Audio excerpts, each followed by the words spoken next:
चलिए जी, अब ज़रा देखिएगा। अब यहाँ पर बेसिकली जो है ना, ये अगेन छोटी सी मिस्टेक है जो नज़र आई। मिस्टेक ये है कि इसको लिखते हैं यहाँ पे, देखिए एन टेंस टू इन्फिनिटी है, ठीक है जी। अगर हम इसको पुट करें 1/n, 1/n में, और हम इसको पुट करें 1/n की पावर m में, ज़रा देखिएगा, n की जगह इन्फिनिटी रखा, सो 1/infinity is 1/infinity is zero. n की जगह इन्फिनिटी रखा, इन्फिनिटी की power n, infinity 1/infinity is zero, यानी दोनों ही सूरतों में आंसर आएगा ज़ीरो, ठीक है जी। अगर हमारे पास ये है या हमारे पास ये है, इन दोनों ही सूरतों में रिजल्ट आ रहा है ज़ीरो। अच्छा, उसके साथ साथ ये भी दिया हुआ है c की power n।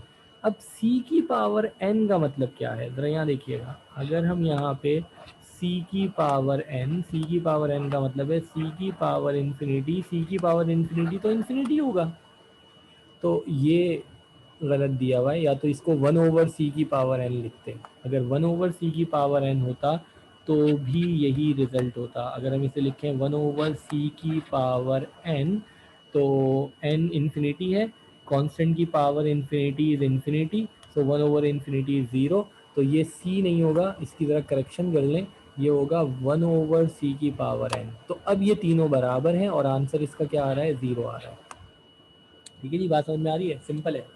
N limit infinity है 1/n, 1/infinity, 1/infinity is zero. अगर 1/n की पावर m है, इन्फिनिटी की पावर वट एवर इन्फिनिटी की power infinity, 1/infinity is zero. अगर ये 1/c की पावर n है, अगर ये है 1/c की पावर n, तो 1 कांस्टेंट की power infinity is infinity and 1/infinity is zero. तो ये c की पावर इन्फिनिटी तो इन्फिनिटी देगा, बट 1/c की पावर इन्फिनिटी ज़ीरो, तो ये 1 होगा। इन तीनों केसेस में आंसर ज़ीरो आएगा, ठीक है जी। क्लियर है ना। चलें, उसके बाद देखिएगा 62। 62 में लिमिट ऑफ सीक्वेंस हमारे पास गिवन है 4n² divided by n² minus 3n plus 2, और अब इसका आंसर बताना है। तो लिमिट बेसिकली अगेन मिसिंग है, इसमें जो है ना वो लिमिट क्या होगी, n टेंस टू इन्फिनिटी होगी। इसमें लिमिट जो है वो n टेंस टू इन्फिनिटी होगी, लाजमी इन्फिनिटी के साथ ही ये सॉल्व हो रहा होगा। अगर हमारे पास हमने कहा था लिमिट इन्फिनिटी हो, तो उस सूरत में हम क्या करते हैं, मैक्सिमम पावर कॉमन निकालेंगे और लिमिट अप्लाई कर देंगे।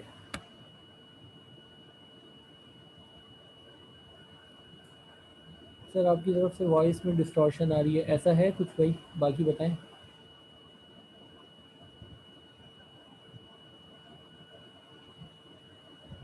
नहीं नहीं, नो, जी सर, ठीक है सर, यस सर। अब अलग अलग आंसर आ रहे हैं भाई, ज़्यादातर ने कहा नहीं, नहीं, यस सर, नहीं सर, वो सब पता नहीं, ठीक है। अब पता नहीं कैसी डिस्टॉर्शन आ रही है, एक तो ऊपर फैन चल रहा है उसकी आवाज़ आ रही होगी, अक्सर फिर कह रही हैं कि सही आ रही है। चले, तो ठीक है, बाकी डिस्टॉर्शन नेट की वजह से मे बी आपका प्रॉब्लम हो, क्योंकि मेरे पास जब नेट में प्रॉब्लम आता है तो वो मेरे स्क्रीन पे मैसेज आ जाता है, ठीक है। तो अभी तक मेरे पास ऐसे कोई मैसेज नहीं आया इंटरप्शन का। चलिए, तो अब ज़रा देखिएगा, हमने कहा था जब भी इन्फिनिटी लिमिट हो, सॉल्व करने का अलजेब्रिक एक्सप्रेशन में एक ही तरीका है, न्यूमरेटर डिनोमिनेटर में से कॉमन निकालें, मैक्सिमम पावर, और बीप आ रही है, बीप नहीं भाई, यहाँ पे कोई बीप नहीं है, मेरी तरफ से तो नहीं है भाई, अपनी इंस्ट्रूमेंट चेक करें। यहाँ देखिएगा, न्यूमरेटर डिनोमिनेटर में से मैक्सिमम पावर, भाई मैसेज ही करते रहोगे, जी जी, पीडीएफ सेंड कर देंगे। आशा इकबाल कह रही है नेट डिस्कनेक्ट हो रहा है बार बार, पीडीएफ आपको मिल जाएगी, ठीक है। चलें, अब जरा यहाँ देखिएगा, अब हमारे पास जो है वो है क्या, अरे भाई आप लोगों के मैसेज पढ़ने पड़ते हैं बार बार। सर 3 3 की आवाज़ आ रही है अच्छा, पता नहीं भाई, ठीक है, ज़रा देख लें, बाकी किसी को नहीं आ रही है, ऐसी कोई आवाज़ नहीं आ रही। यहाँ देखिए, पावर कॉमन निकालेंगे, मैक्सिमम पावर, ऊपर से एन स्क्वायर कॉमन निकाला, नीचे से एन स्क्वायर कॉमन निकाला, एन स्क्वायर कॉमन निकला तो खैर 4 होगा, यहाँ से कॉमन निकलेगा तो 1 माइनस 3/n और 2/n स्क्वायर, ऐसे ही है, ठीक है। तो कॉमन निकलेगा, कैंसिल होगा, कॉमन निकलने के बाद जब कैंसिल होगा तो ये कौन है,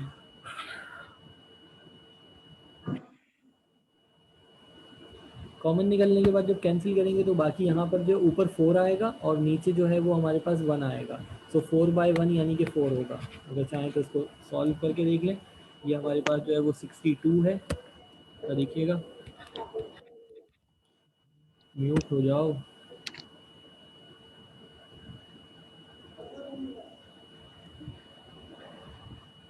आवाज़ कहाँ से आ रही है,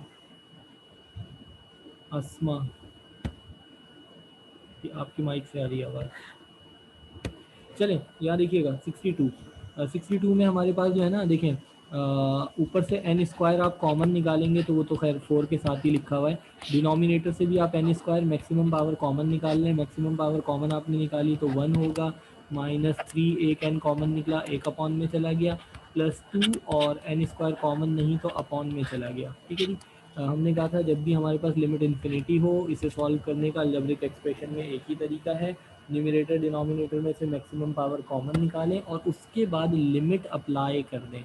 इसके बाद जब आप लिमिट अप्लाई करेंगे तो लिमिट अप्लाई करते हुए होगा ये कि ऊपर तो 4 है, नीचे होगा 1 माइनस 3/इंफिनिटी और +2/इंफिनिटी का square, so this is 4 divided by 1 minus 0 plus 0, any number divided by infinity is 0, any number divided by infinity का स्क्वायर इज 0, सो रिजल्ट जो है वो क्या होगा, रिजल्ट होगा 4। यही बात हुई कि रिजल्ट जो है वो हमारा क्या आ रहा है, वो 4 आ रहा है।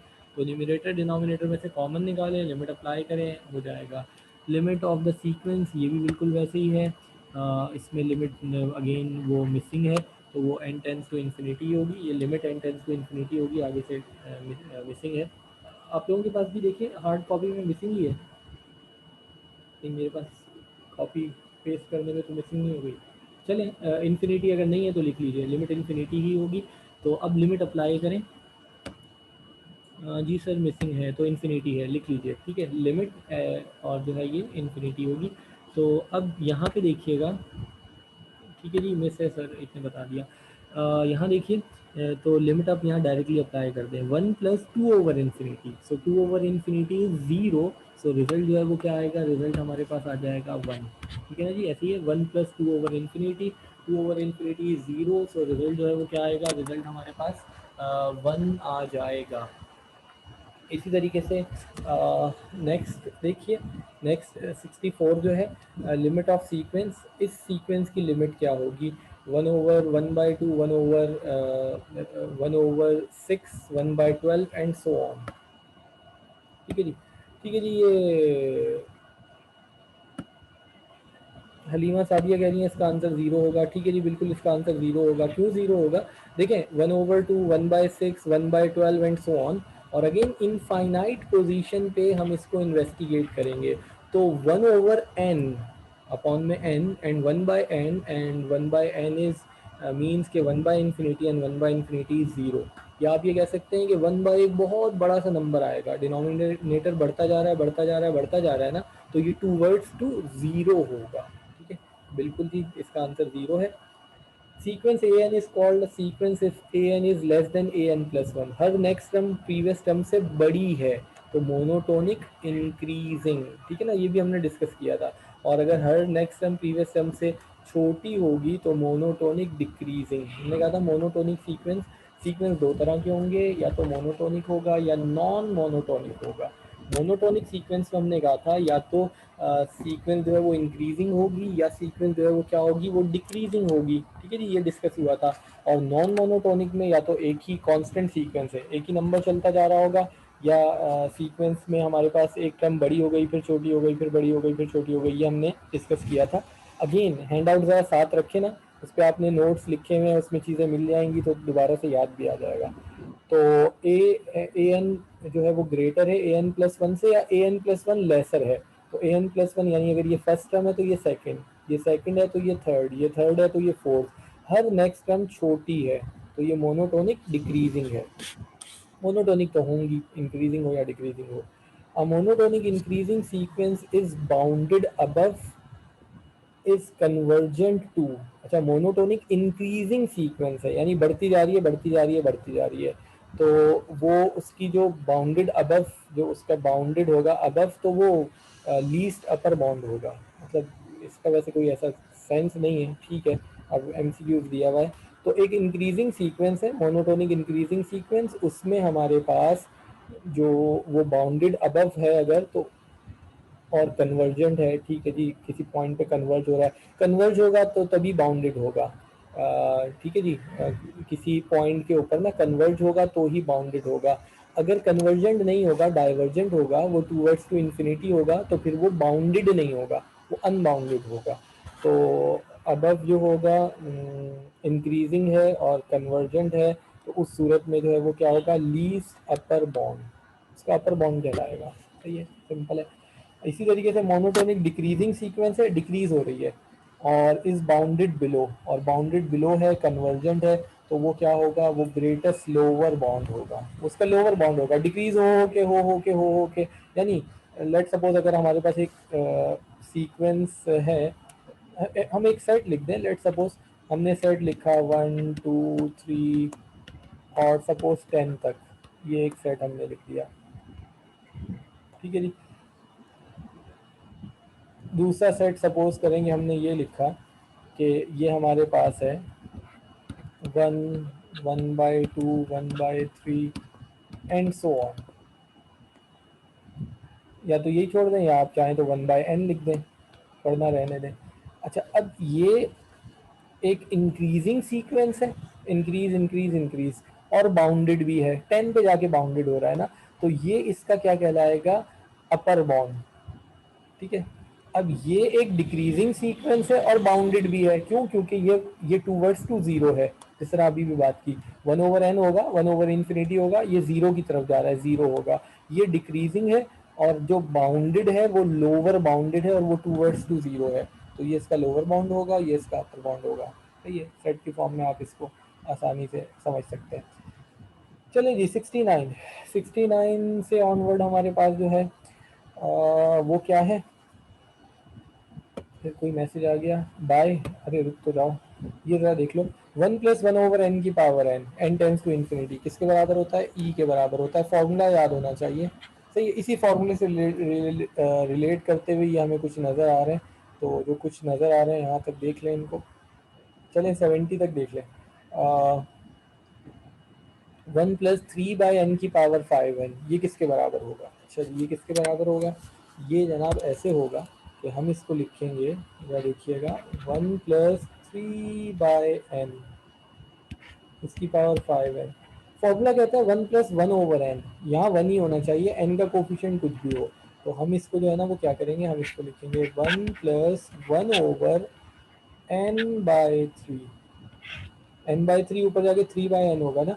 अच्छा, अब n/3 है तो यहाँ भी n/3 होना चाहिए, यहाँ भी n/3 होना चाहिए, अच्छा यहाँ भी n/3 होना चाहिए, तो ये e होगा। मसला ये कि यहाँ तो 5n लिखा हुआ था, तो इसको इस तरह लिखा, 3 से मल्टीप्लाई डिवाइड किया, और होल पावर जो है ना वो 5n,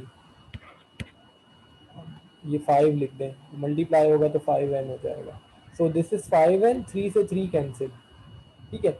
अब ये इसके पास चला जाएगा, सो बेसिकली ये हमारे पास इस तरीके से होगा कि 1 + 1/n/3 होल पावर n/3, और इसकी पावर हो जाएगी 15, इसकी पावर हो जाएगी 15, देखें 15 से 3 गया, 5 टाइम तो 5n आएगा, 5n लिखा हुआ था, सो दिस इज e, तो ये हो जाएगा e की पावर 15, कहीं लिखा है e की पावर 15, ये रहा e की पावर 15, ये होगा ऑप्शन, समझ में आ रहा है, जरा ये देख लीजिएगा। अच्छा, अब इसी तरीके से इसमें 1 + 1/n, तो ये ज़्यादा आसान है, ये देखें, ये है 1 + 1/n की पावर 6n है ना, इसको n लिख के और होल पावर 6 कर दें, सो ये हो जाएगा ई और होल पावर 6। सो ई की पावर 6, ई की पावर 6 एन नहीं होगा, ई की पावर 6 एन तो नहीं आएगा ना, वो तो चला गया।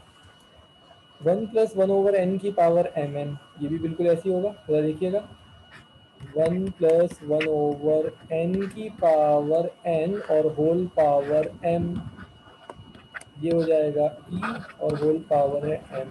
सो e की पावर m। फिर किसी का मैसेज आ गया, बस करते हैं, बस चले, बस ठीक है, 70 तक रखते हैं,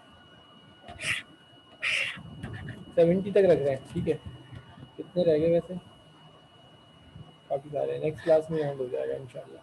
चलिए जी 70 तक रखते हैं, ओके बाय। ठीक है जी, कोई क्वेश्चन हो किसी के जहन में तो पूछ लीजिए, वरना बस वैसे भी 4:30 हो गए, मेरी फर्स्ट ईयर की क्लास है। ओके, अल्लाह हाफिज़, अल्लाह हाफिज़।